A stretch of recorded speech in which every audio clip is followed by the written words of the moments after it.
ذویل احترام بانی محفل زیب سجادہ آستان عالیہ برادر عزیز جناب پیر محمد نعیم الدین رضوی صاحب، وہ جمیع حاضرین و ناظرین، پردہ نشین ماں اور بہنوں، الصلاۃ کی تقریب ہے۔ اسی مناسبت سے قرآن مقدس کی بڑی مشہور و معروف آیہ کریمہ جو عام طور پر ولیوں کے حوالے سے ہمارے یہاں پڑھی جاتی ہے، میں نے اس کی تلاوت کرنے کا شرف حاصل کیا ہے۔ میرا اللہ اس کے متعلق مجھے حق کہنے اور آپ سب کو حق سن کر اس پر عمل کرنے اور اسے عام کرنے کی توفیق عطا فرمائے، آمین۔ تیرا ذرہ مہ کامل ہے یا غوث، تیرا ذرہ مہ کامل ہے یا غوث، تیرا قطرہ یم سائل ہے یا غوث۔ تو اپنے وقت کا صدیق اکبر، تو اپنے وقت کا صدیق اکبر، غنی و حیدر و عادل ہے یا غوث۔ الوہیت ہی ایک احمد نے نہ پائی، نبوت ہی سے تو عاطل ہے یا غوث۔ ہزاروں تابعی سے تو فزوں تر، یہ طبقہ مجملاً فاضل ہے یا غوث۔ وہ کیا جانے گا فضل مرتضیٰ کو، وہ کیا جانے گا فضل مرتضیٰ کو، جو تیرے فضل کا جاہل ہے یا غوث۔ اور کہا تو نے کہ جو مانگو ملے گا، کہا تو نے کہ جو مانگو ملے گا، رضا تجھ سے تیرا سائل ہے یا غوث۔ اور ہمارا خاتمہ بالخیر ہوگا، تیری رحمت اگر شامل ہے یا غوث۔ آج کی یہ محفل عرس پاک کی تقریب ہے۔ میرے آقا صلی اللہ علیہ وآلہ وسلم کے دیوانوں، اس وقت اولیاء اللہ کو ماننے اور نہیں ماننے کے متعلق ایک عجیب بحثوں کا سلسلہ ہے، ایک عجیب گفتگو ہے، ایک عجیب خلجان ہے۔ ایک طبقہ وہ ہے جو اولیاء کو ماننے کا منکر ہے، اور وہ یہ چاہتا ہے کہ اللہ کے ولیوں کا یکسر انکار ہی کر دیا جائے، انہیں نہ مانا جائے، اس لیے کہ جب ہم اللہ کو مانتے ہیں تو اللہ کو ماننے کے علاوہ پھر کس کو ماننے کی ضرورت ہے، پھر اللہ کے علاوہ کسی اور کو ماننے کی ضرورت نہیں۔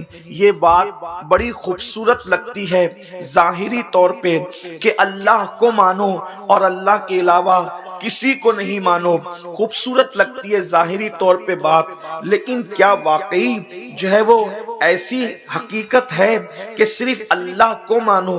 بات یہ ہے کہ اللہ کو مانو، ہم تو یہی کہتے ہیں اللہ کو مانو، لیکن اللہ کو صحیح معنی میں ماننے والے وہ کون لوگ ہیں؟ اللہ رب العزت کیا چاہتا ہے؟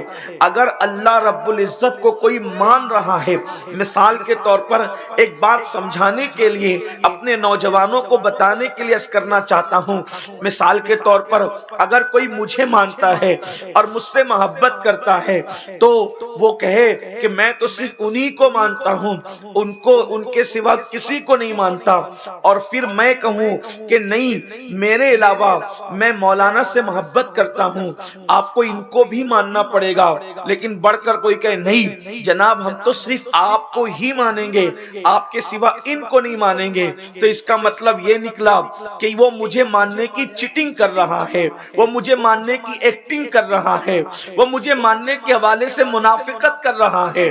میرے آقا صلی اللہ علیہ وآلہ وسلم کے دیوانوں، ہندوستان میں جب سے انگریز آئے اور انگریز آنے کے بعد انہوں نے جو ہے لوگوں کو تقسیم کر کے لڑانے کی ایک سازش جو رچی، اسی میں ایک عنوان یہ بھی تھا کہ صرف اللہ کو مانو، اللہ کے سوا کسی کو نہیں مانو۔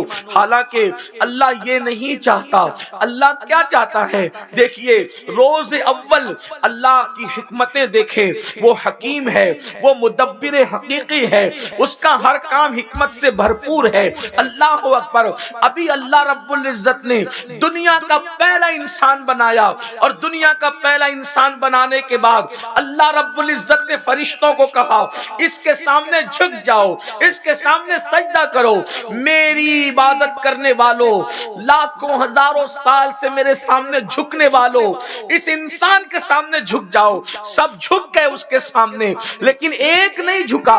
اللہ اکبر، ہو تو یہ سکتا تھا مولا تو نہ جھکنے والوں کو رعایتیں دیتا ہے، دنیا میں کتنے لوگ ہیں جو نہیں جھکتے نہیں جھکے، تو نے سب کو ڈھیل دی، لیکن آخر پہلی مرتبہ جب تو نے جھکایا انسان کے سامنے، آدم کے سامنے فرشتوں کو، اور ایک نہیں جھکا، تو کتنا سخت فیصلہ لیا گیا۔ کیا کہا گیا؟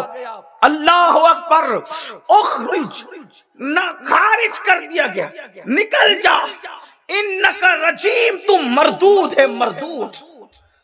اس کو مردود کہہ کے خارج کر دیا گیا، اور قیامت تک کے انسانوں کو ذہن دیا گیا صرف مجھے ماننے سے کام نہیں چلے گا، جس سے میں پیار کرتا ہوں اس کو بھی ماننا پڑے گا، ورنہ جو انجام اس کا ہوا ہے وہی انجام تمہارا بھی ہوگا۔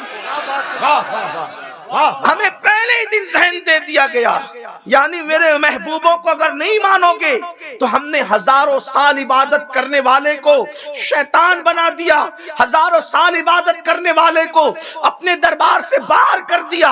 تو پتا چلا اب یہ جو بات کہی جاتی ہے کہ ولیوں کو نہ مانو، ایک بات آپ سے کہنا چاہتا ہوں، اگر ولیوں کو نہ ماننے کی بات تھی تو اللہ رب العزت نے قرآن میں جگہ جگہ ولیوں کا تذکرہ کیوں فرمایا؟ کہیں پر فرماتا ہے الا ان اولیاء اللہ لا خوف علیہم ولا هم یحزنون، آگاہ ہو جاؤ، جو اللہ کے ولی ہیں، جو اللہ کے دوست ہیں، انہیں نہ کسی بات کا خوف ہے، نہ کسی چیز کا غم ہے۔ اور وہ اللہ والے کون ہیں؟ تو قرآن کہتا ہے الذین آمنوا وکانوا یتقون، وہ مومن لوگ ہیں، ایمان والے ہیں، اور وہ پرہیزگار لوگ ہیں، اللہ سے ڈرنے والے ہیں۔ ایک مقام پر فرمایا، توجہ کرنا، قرآن ولیوں کے بارے میں کیا کہتا ہے؟ الاخلاء یومئذ بعضهم لبعض عدو الا المتقین، قیامت کے دن تمہارے سارے دوست تمہارے دشمن بن جائیں گے۔ اللہ حالانکہ